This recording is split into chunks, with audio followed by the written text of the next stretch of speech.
한 달 만에 14조 원이 증발했습니다. 코로나 때도 이 정도는 아니었거든요. 2020년 3월 전 세계가 패닉에 빠졌을 때 외국인들이 한국 증시에서 뺀 돈이 12조 5천억 원이었는데 이번 11월에 그 기록이 깨졌습니다. 특히 SK 하이닉스에서만 8조 원이 한꺼번에 빠졌어요. 환율은 1,470원을 뚫었고 투자자들 사이에서는 불안감이 퍼지고 있습니다. 단순한 조정일까요? 아니면 뭔가 더 큰 변화의 시작일까요? 오늘 이 흐름의 실체를 파헤쳐 보겠습니다. 부산의 한 중소기업 사장님은 요즘 새벽마다 환율 앱을 확인한다고 합니다. 수출로 먹고 사는 회사인데 환율이 오르면 좋아야 하잖아요. 근데 표정이 밝지 않더라고요. 왜냐하면 원자재 수입 비용이 더 크게 올랐기 때문이에요. 달러로 결제해야 하는 부품값이 치솟으면서 마진이 오히려 줄었다는 겁니다. 직원들 월급은 올려줘야 하는데 남는 게 없으니 고민이 깊어졌다고 하더라고요. 이게 지금 한국 경제의 축소판이에요. 겉으로는 괜찮아 보이는데 속을 들여다보면 곳곳에서 균열이 생기고 있는 거죠.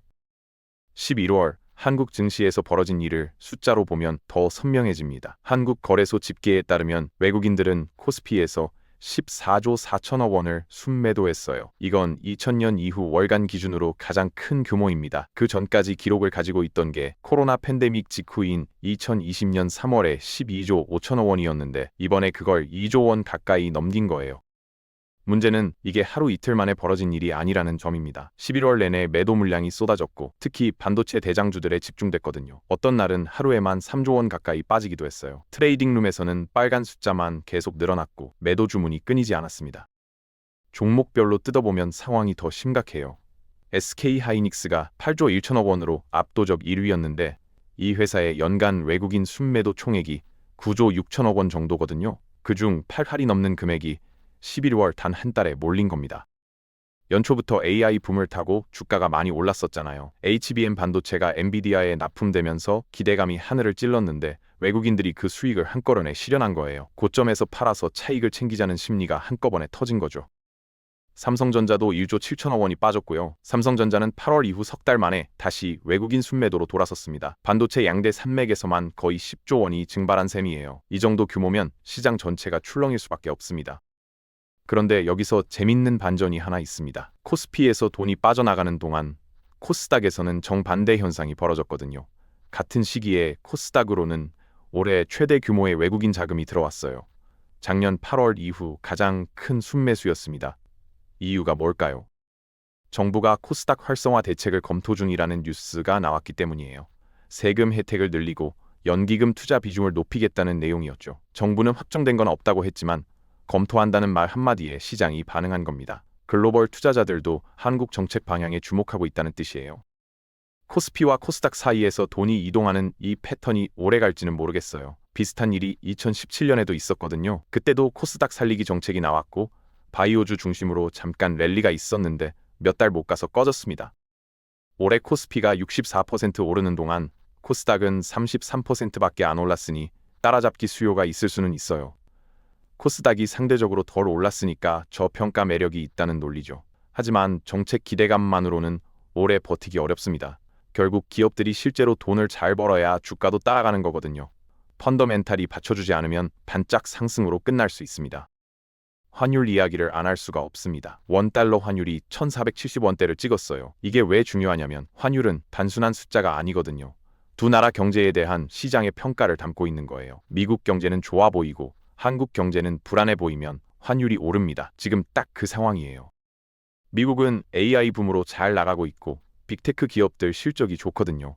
반면 한국은 내수 침체에 정치 불안까지 겹쳤습니다. 작년 초에 1,300원대였던 환율이 1년 반 만에 170원 넘게 오른 거예요. 한국은행 자료를 보면 2024년 4월에 1,339원까지 올랐다가 11월에는 1,400원을 뚫었고 2025년 들어서는 1,470원대까지 치솟았습니다. 보통 환율이 오르면 수출 기업들한테 좋다고 하잖아요. 달러로 받은 돈을 원화로 바꾸면 더 많아지니까요. 맞는 말이긴 한데 이번에는 좀 달라요. 환율이 올라도 주가가 안 따라가거든요. 왜냐하면 시장이 이번 환율 상승을 좋은 신호로 안 보기 때문이에요. 외국 자본이 빠져나가니까 환율이 오른 건데 그게 또 수입 물가를 자극하고 소비를 죽이는 악순환으로 연결되거든요. 한국은행 발표를 보면 11월 수입 물가가 전달보다 2.6% 올랐는데 19개월 만에 가장 빠른 상승률이었어요. 소비가 줄면 기업 실적이 나빠지고 그러면 외국인들이 더 팔고 그러면 환율이 더 오르고 이 고리가 한번 돌기 시작하면 멈추기가 쉽지 않습니다. 외국인만 빠지는 게 아니에요. 국민연금 같은 국내 큰손들도 해외 투자 비중을 계속 늘리고 있거든요. 국제금융센터 2025년 10월 보고서를 보면 대형 연기금과 기관 투자자들이 한국 주식 비중을 줄이고 해외 자산을 늘리는 추세가 뚜렷합니다. 이건 개인들의 유행이 아니라 제도적이고 구조적인 자산 배분 변화예요. 외국인이 팔 때 국내 기관이 받쳐줘야 하는데 그 기관들도 같은 방향으로 움직이고 있는 거예요. 그러니까 시장에 구조적인 매도 압력이 계속 쌓이는 거죠. 장기 자금이 빠지면 변동성은 더 커지고 변동성이 커지면 장기 자금이 더 빠지는 악순환이 생깁니다. 더 충격적인 통계가 있어요. 투자 이민 컨설팅 업체 헨리앤파트너스에 따르면 올해 한국에서 2,400명의 부자가 해외로 이주할 거라고 합니다. 100만 달, 그러니까 15억 원 이상 현금 자산을 가진 사람들이에요. 2022년에는 400명이었거든요. 3년 만에 6배가 늘었습니다. 전 세계에서 네 번째로 많아요. 영국이 16,500명, 중국이 7,800명, 인도가 3,500명인데 한국이 그 다음입니다. 이 사람들이 가져가는 돈이 약 152억 달러, 한화로 20조 원이 넘는 것으로 추산됩니다. 그 돈이 한국에서 소비되고 투자되고 일자리를 만들었을 텐데 이제 그게 사라지는 거예요. 가장 많은 정보와 자원을 가진 사람들이 한국을 떠난다는 건 그들이 한국의 미래를 어떻게 보고 있는지를 말해주는 거죠. 12월 시장은 어떻게 될까요? 증권사 리서치 센터장들한테 물어봤더니 코스피 상단은 4,200포인트 근처, 하단은 3,600에서 3,700선을 보고 있더라고요. 12월 초에 찍었던 전고점이 4,221포인트였으니까 다시 그 근처까지 갈 수도 있고 반대로 600포인트 가까이 빠질 수도 있다는 얘기예요. 위아래 폭이 꽤 넓습니다. 그만큼 불확실성이 크다는 뜻이죠. 지난달 전망과 크게 다르지 않지만 외국인 자금 이탈이 지수의 추가 상승을 막고 있다는 점이 변수입니다. 변수들을 하나씩 보면요. 12월 11일에 미국 연준 FOMC 회의 결과가 나옵니다. 금리 방향이 정해지면 시장 분위기가 좀 잡힐 수 있어요. 유동성 불안은 진정될 거라는 시각이 우세하지만 끝까지 확인이 필요합니다. 국내에서는 상법 개정 같은 정책 이슈가 있고 배당소득 분리과세 세율 30%도 논의 중인데 시장 기대에는 좀 못 미친다는 평가가 나왔어요. 반면에 AI 거품 논란은 여전하고 미국 반도체 기업들 실적 발표에 따라 변동성이 클 수 있다는 경고도 나왔습니다. 브로드컴이나 마이크론 숫자가 기대 이하면 한국 반도체주도 같이 흔들릴 수 있거든요. 외국인들의 매매 패턴을 분석해보면 흥미로운 게 보입니다. 한국을 완전히 버리는 게 아니에요. 고르고 골라서 남기고 버리는 거죠. 반도체나 배터리처럼 글로벌 공급망에서 빠질 수 없는 기업들은 여전히 관심권입니다. 기술 우위가 확실하거나 대체가 어려운 회사들이죠. 하지만 내수 위주 기업, 은행주, 건설주는 계속 빠지고 있어요. 한국 안에서만 장사하는 회사들의 미래가 밝아 보이지 않는다는 뜻이겠죠. 인구가 줄고 있고 소비 시장도 쪼그라들고 있으니까요. 출산율은 세계 최저고 고령화 속도는 세계 최고입니다. 젊은 사람이 줄면 새로운 시도도 줄어들고 그러면 성장 잠재력이 낮아지는 거예요.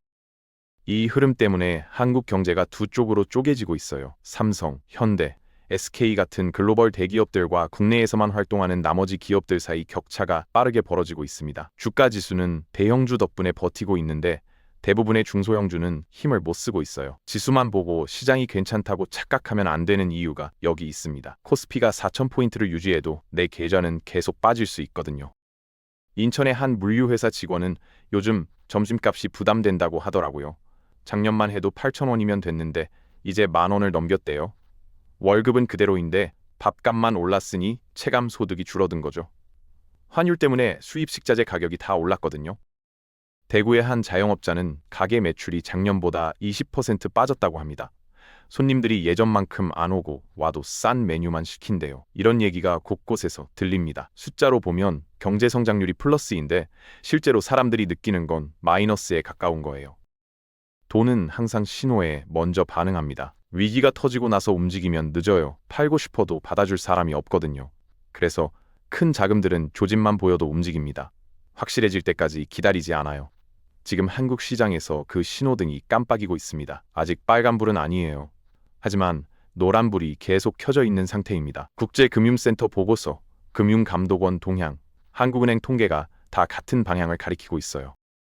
12월에 터진 역대급 매도는 두 가지 의미를 담고 있어요. 하나는 차익 실현입니다. 많이 올랐으니 수익을 챙기는 거죠. 다른 하나는 포트폴리오 조정이에요. 한국 비중을 낮추고 다른 데로 옮기겠다는 신호입니다. 완전히 떠나는 건 아니에요. 가격이 충분히 빠지면 다시 들어올 겁니다. 문제는 그게 언제냐는 거죠. 금융감독원 자료를 보면 12월 한 달에만 14조 원이 빠졌고 하반기 누적으로는 40조 원을 넘겼습니다. 거리에는 여전히 사람들이 넘치고 카페는 만석이에요. 표면적으로는 아무 일도 없는 것처럼 보입니다. 하지만 그 밑에서 자금은 계속 움직이고 있어요. 그 흐름을 어떻게 읽고 어떻게 대응할지는 결국 각자의 몫입니다. 재밌는 건 외국인 직접 투자는 오히려 늘었다는 거예요. 공장을 짓는 투자는 역대 최대 수준을 기록했습니다. 특히 반도체랑 바이오 같은 분야에 돈이 몰리고 있어요. 공장은 짓는데 주식은 파는 상황인 거죠. 이게 뭘 의미할까요? 한국 기업의 생산 능력은 필요하지만 그 기업의 주식을 오래 들고 있을 이유는 못 느끼고 있다는 뜻이에요. 장기적으로 물건 만드는 능력은 확보하되 단기 수익을 기대하는 금융 투자는 빼겠다는 거죠. 미래 가치에 대한 기대가 낮아지고 있다는 신호입니다.